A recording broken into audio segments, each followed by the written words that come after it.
Nanti kalau sering sholat lama-lama ya nggak begitu itu. Nah ini kelirunya kita sebagai manusia. Lama-lama juga baik itu kita kira itu terus harus sekarang gitu loh. Nah itu keliru, harus sekarang itu keliru. Bisa saja kita ini setiap sholat pasti sudah ditulis Allah nanti itu mati baik.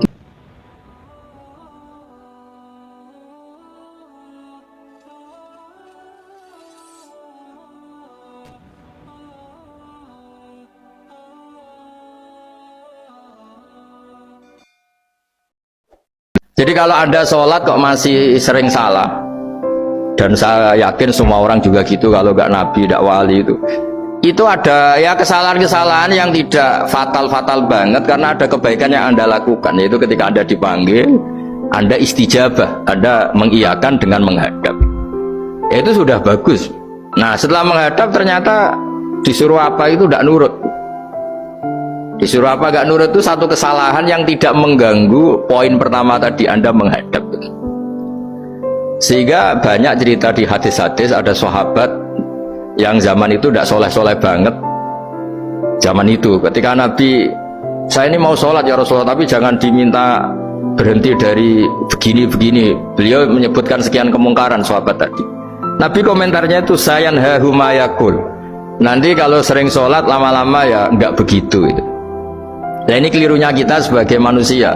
Lama-lama juga baik itu kita kira itu terus harus sekarang gitu loh.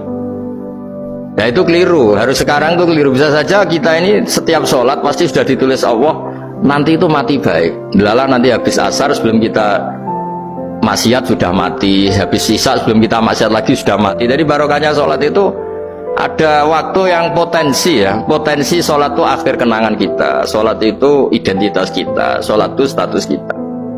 Nah karena kita sholat itu pakai niat, niat itu komitmen. Sementara kalau Anda maksiat itu tidak pakai niat karena zallah. Zallah itu ya ada niat maksiat, tahu-tahu mungkin di bis ketemu orang cantik terus agak jelalatan, tapi kan tidak niat. Tapi kalau sampai sholat kan datang ke masjid, bayangkan diimami ini, nanti kamu takbir, nanti kamu baca ini, baca ini. Jadi benar-benar komitmen, itu status kita.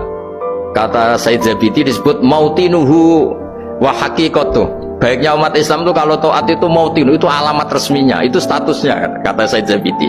Tapi kalau dia maksiat itu zallah, zallah itu kepleset. Jadi tidak pernah jadi status kita. Semoga semua maksiat kita ini tidak status tapi zallah. Tapi ketika taat itu status hakikat kita, maka fal'ubudiyah ya haqiqatuh wa mautinuhu wa dzatuh. Ini kata Said Abdul Az-Zabidi pengarang Ithal. Orang Islam itu orang yang ketika ibadah itu identitasnya betul, ketika ibadah itu Allahu Akbar, dia berharap rahmatnya Allah gini-gini. Nah ketika salah dia zallah, dia ngantor ya ada niat korupsi, dia ingin memenai negara ini, dia nyai juga agak ingin macam-macam gitu. Ya tapi karena manusia terus ada zallah. Nah semoga semua kesalahan kita ini zallah itu ya cara Jawa kepleset, tidak mental.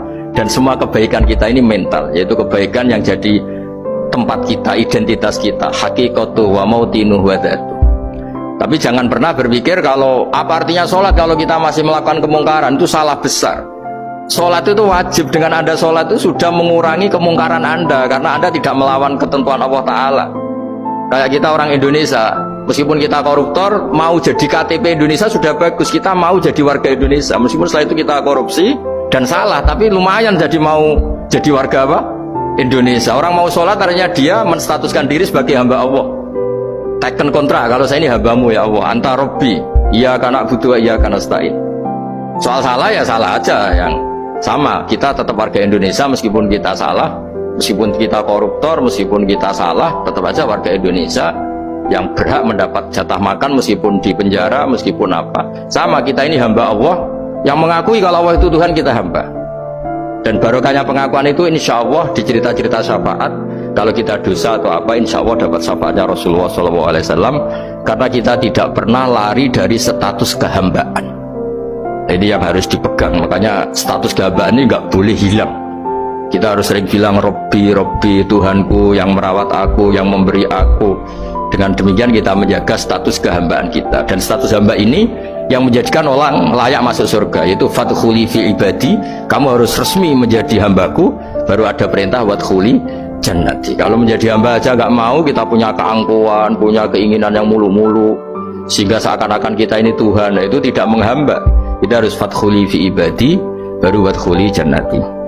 Ya, saya kira demikian, semoga ini manfaat.